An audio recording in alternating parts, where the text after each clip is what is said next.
You know, it was on July the 4th, 2023. They were like, man, you leaving in 9 days. I'm like, man, you boy.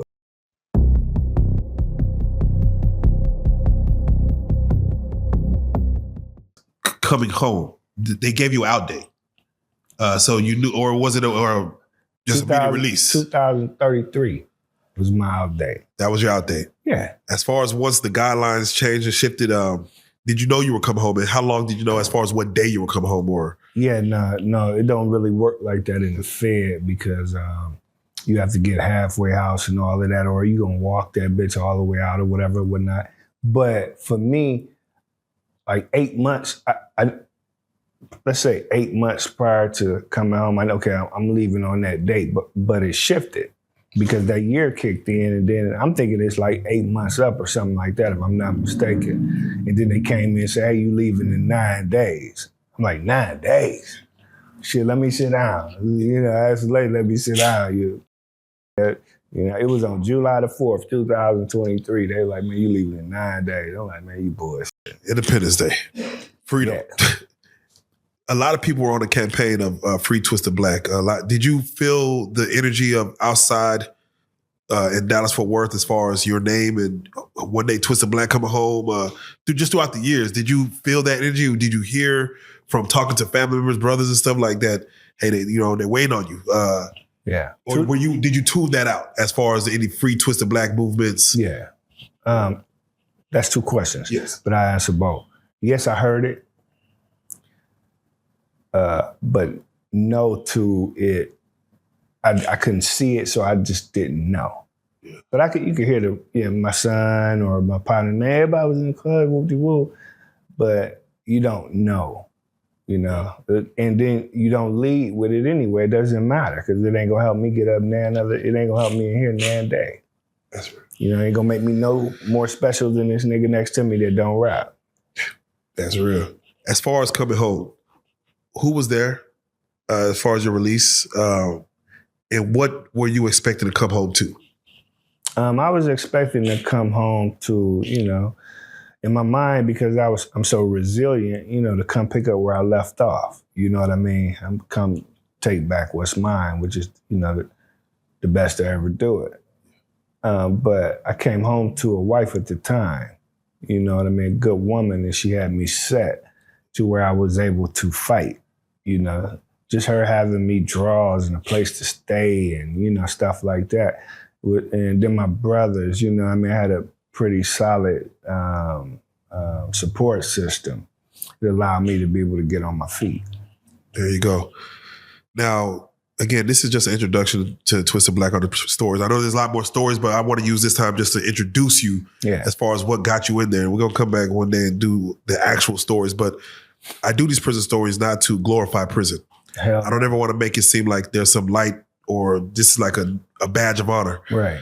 These are cautionary tales that we're telling. So if you don't mind, the youth, you know, to the young man who's out there who is an up-and-coming rapper who maybe got some motion, who, you know, maybe got 1 foot in the streets, 1 foot in the booth. Yeah. Can you speak to those individuals who are still possibly taking penitentiary chances of trying to fund their rap career, if you don't mind?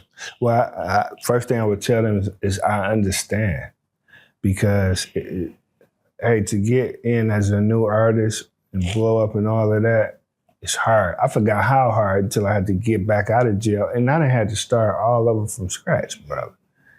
So I understand trying to fund your rap career with your street money. I do get it. It's not gonna work. You're going to jail, because you just going to jail, and the shit's horrible. You're gonna lose everything. If you want to get in music, my boy, you have to double down on fucking music. And you can't do those things that could take you away from it, because any hiatus is a killer. Period. You go to jail thinking I'm just gonna do 2 years and come back. Man, you got to already be on top. And that's if you make it back. Then you got to come back the right way, because you may be taking all that time to come back with this grandstand coming back, and then niggas be like, oh, he ain't got it no more. So if you trying to get in music, double down on that, because that's what you've chosen. Because all that time I'm gonna do this and then hit this bite, this lick right here, man, them niggas gonna tell on you because you having money and you having some clout. Niggas, that's all it takes is a nigga to tell on you. And that's gonna happen. Yeah. Does it, from mentally, did it do anything for you as far as being an artist, having that motion and having to sit that time in jail? Do you feel it's harder to do that kind of time versus you being a no-name, doing doing a crime and just say, all right, let me go sit it down? Do you feel like that's probably mentally tougher to get through that as far as knowing you had the potential right there to go further? Man, that's another great question. And I'll tell you, like I tell other people, I say, me and you both may do 10 years. I can't say my 10 years is more hard on me than yours is, right? But I could just give you an analogy. Imagine finally achieving the American dream, and then you go to jail.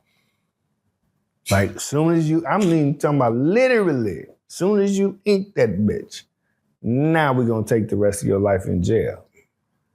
So, That's real.